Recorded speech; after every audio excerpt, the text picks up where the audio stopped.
Good morning दोस्तों। आज की क्लास में हम अध्ययन करने वाले हैं निर्वात की चुंबकशीलता तथा निर्वात की विद्युतशीलता के संबंध के बारे में। हमने कल क्लास में पढ़ा था बायो सावर्ट का नियम। तो आज हम बात करेंगे दोस्तों निर्वात की चुंबकशीलता तथा निर्वात की विद्युतशीलता एप्सिलॉन जीरो में संबंध के बारे में, यानी कि म्यू जीरो तथा एप्सिलॉन जीरो में संबंध के बारे में बात करेंगे दोस्तों। तो निर्वात की चुंबकशीलता क्या होती है दोस्तों कि बायो सावर्ट के नियम से निर्वात की चुंबकशीलता क्या है थी हमारी, म्यू जीरो से दर्शा रहे थे निर्वात की चुंबकशीलता को। और विद्युतशीलता, निर्वात की विद्युतशीलता कहां से आ रही थी दोस्तों, कुलाम के नियम से। यह बात मैंने आपको कल भी बताई थी कि फर्स्ट चैप्टर में आप याद करो कि कुलाम का नियम था, वहां एप्सिलॉन जीरो को हम क्या बोल रहे थे, निर्वात की विद्युतशीलता। और कल हमने बायो सावर्ट का नियम पढ़ा था, उसमें हमने एप्सिलॉन जीरो को क्या बोला था दोस्तों, निर्वात की चुंबकशीलता। तो हम इसके इन दोनों में संबंध याद करेंगे कि इन दोनों में संबंध हमारा क्या आता है। तो दोस्तों निर्वात की चुंबकशीलता म्यू जीरो का मान क्या होता है कि निर्वात की चुंबकशीलता म्यू जीरो का मान कितना होता है और निर्वात की विद्युतशीलता एप्सिलॉन जीरो का में मान कितना होता है। तो कुलाम के नियम से कि 1/4 एप्सिलॉन जीरो इक्वल टू कितना होता है दोस्तों, 9 into 10⁻9 newton into metre square बटे हुए कुलाम स्क्वायर। ये कहां से आया दोस्तों, इसको समीकरण नंबर 1 दे दो कि आप कुलाम के नियम से निर्वात की विद्युतशीलता एप्सिलॉन जीरो में संबंध ज्ञात करें हम, जब चुंबकशीलता तथा विद्युतशीलता में संबंध ज्ञात करें तो कुलाम के नियम से उसकी विद्युतशीलता का मान कितना आया था, 1/4 एप्सिलॉन जीरो का मान 9 into 10⁻9 newton into metre square बटे कुलाम स्क्वायर। अब हम बात करते हैं दोस्तों कि निर्वात की चुंबकशीलता से बायो सावर्ट के नियम के अंदर म्यू जीरो का मान कितना था हमारा। तो दोस्तों म्यू जीरो का मान था हमारा म्यू जीरो बटे हुए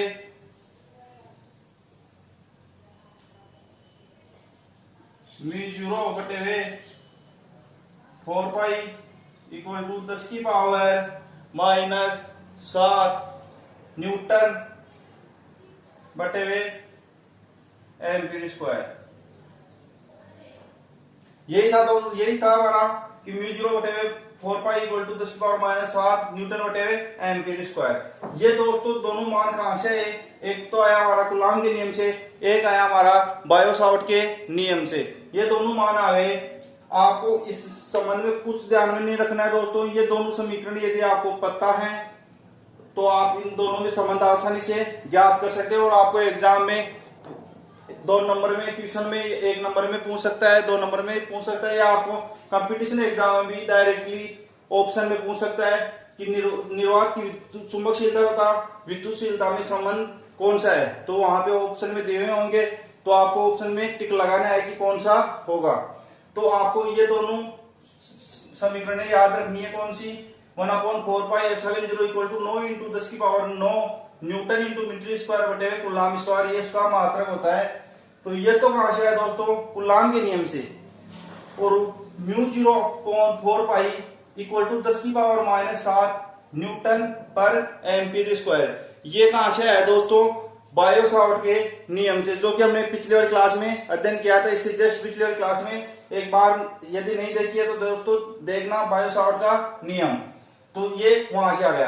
अब क्या करेंगे दोस्तों, समीकरण 1 और 2 का, समीकरण 1 में 2 का भाग दे देते हैं हम। तो समीकरण 1 में 2 का भाग देने पर, समीकरण 1 में समीकरण 2 का भाग देने पर,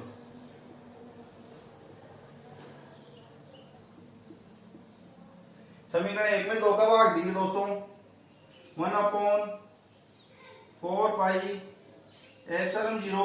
जब इसमें इसका भाग देंगे तो ये इसके बटे में आएगा यहाँ पे। तो जब ये बटे में आएगा दोस्तों तो ये 4 ऊपर चला जाएगा पलट के, तो किसके गुणा में जाएगा, इसके गुणा में। तो 4 और नीचे क्या आ जाएगा दोस्तों, म्यू जीरो आ गया इक्वल टू, यहां क्या है 9 इंटू 10⁻9 बटे हुए 10⁻⁻7, ये आ गया। अब यहां से क्या कट रहा है दोस्तों, इस 4 पाई से ये 4 पाई कैंसिल हो रहा है ना भाई। देखो ये 4 पाई यहाँ है, इसके बटे में ये 4 पाई है, ये कैंसिल हो रहा है हमारा। ऊपर तो क्या बचा 1 और नीचे क्या बचा दोस्तों म्यू 0 और एप्सिलॉन 0। ये बचा म्यू 0 और एप्सिलॉन 0 इक्वल टू 9 इंटू 10 की पावर 9 बटे 10 की पावर -7। जब इस 10 की पावर -7 को ऊपर ले जाएंगे तो ये नीचे माइनस की है दोस्तों, तो ऊपर जाके प्लस की हो जाएगी, तो इसको हम ऊपर लेके जाते हैं। एक बार फिर से बता रहा हूं दोस्तों, ये दोनों समीकरण आप स्क्रीनशॉट ले लेना इन दोनों का। यदि आपको ये दोनों समीकरण आसानी से पता है तो आप ये निर्वात की चुंबकशीलता तथा विद्युतशीलता में संबंध आसानी से बता सकते हो। आपको कुछ नहीं करना है, ये दोनों समीकरण आपको याद रखनी है, फिर समीकरण 1 में 2 का भाग देके इसका मान निकाल देना है।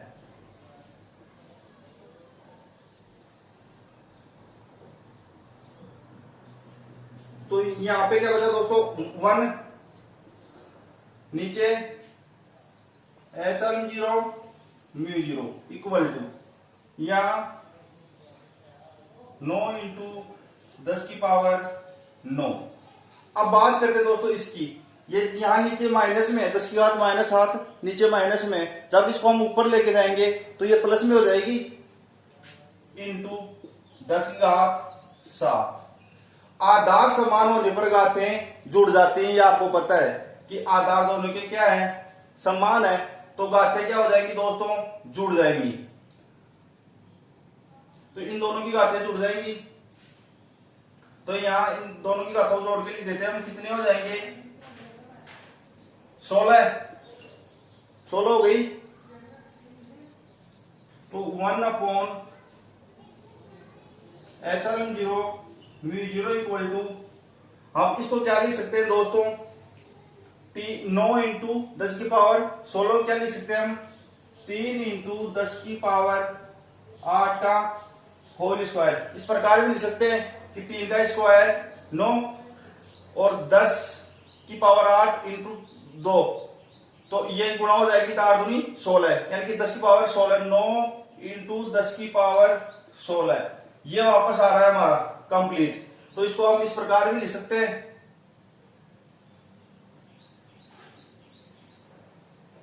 तो 3 इंटू 10 की पावर 8 का होल स्क्वायर आ गया।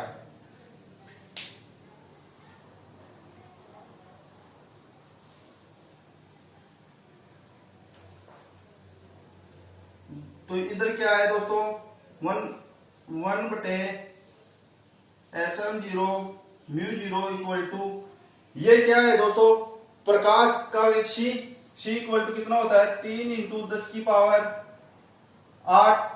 तो इसको हम क्या लिख सकते हैं c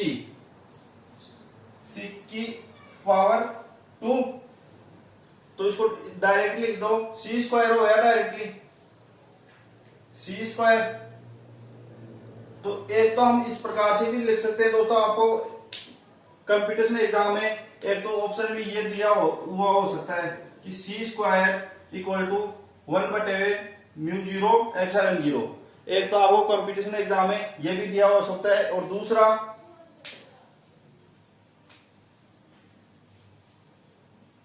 c इक्वल टू 1 बटे अंडर रूट एप्सिलॉन 0 म्यू 0। एक दोस्तों आपको ये भी दिया हुआ हो सकता है क्या कि इसमें इसका स्क्वायर हटा के इसके अंडर रूट लगा दिया, c इक्वल टू 1 बटे अंडर रूट म्यू 0 एप्सिलॉन 0। तो यह हो गया दोस्तों हमारा निर्वात की चुंबकशीलता तथा निर्वात की विद्युतशीलता में संबंध क्या है हमारा c इक्वल टू 1 बटे अंडर रूट एप्सिलॉन 0 म्यू 0। एक आया है हमारा c square equal to 1 upon mu 0 epsilon 0। ये आगे दोनों हमारे निर्वात की चुंबकशीलता तथा विद्युतशीलता में संबंध। तो दोस्तों इसको ध्यान से पढ़ें, और ये जो मैंने फर्स्ट वाली समीकरण बताए हैं दोनों समीकरण ध्यान में रखें, तो आप आसानी से दोनों में संबंध निकाल सकते हो। धन्यवाद। और यदि आप चैनल के ऊपर नए हो दोस्तों तो लाइक करें, दोस्तों को शेयर करें और सब्सक्राइब करना ना भूलें दोस्तों, सब्सक्राइब अवश्य करें। धन्यवाद।